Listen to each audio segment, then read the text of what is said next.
আপনি যাই করেন না কেন মানুষ আপনার সমালোচনা করবেই। চলুন একটি মজার গল্প শোনা যাক। একবার এক ভদ্রলোক এবং তার স্ত্রী তাদের পোষা গাধাটিকে নিয়ে কোনো একটি জায়গায় হেঁটে হেঁটে যাচ্ছিলেন। মানুষজন তাদেরকে দেখে বললেন, দেখো দেখো কি বোকা লোক, তাদের কাছে গাধা থাকার পরেও তারা দুজনই হেঁটে হেঁটে যাচ্ছে। এদের মাথায় কোনো বুদ্ধি নেই। গাধার কাজই তো তাদেরকে বহন করা, তাহলে তারা গাধাটিকে হাঁটিয়ে নিজেরা কেন হেঁটে হেঁটে যাচ্ছে? তারা তো চাইলেই গাধার পিঠে উঠে যেতে পারে। কথাটি শুনে ভদ্রলোক বেশ লজ্জায় পড়ে গেলেন। লজ্জায় পড়ে তিনি এবং তার স্ত্রী দুজনই এবার গাধার পিঠে চড়ে যেতে লাগলেন।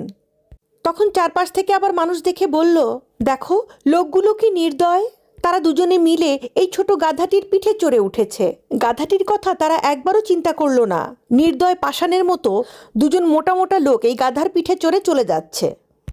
এইবারও তাদের কথা শুনে ভদ্রলোক আবার লজ্জায় পড়ে গেলেন। এইবার তিনি তার স্ত্রীকে গাধার পিঠে বসিয়ে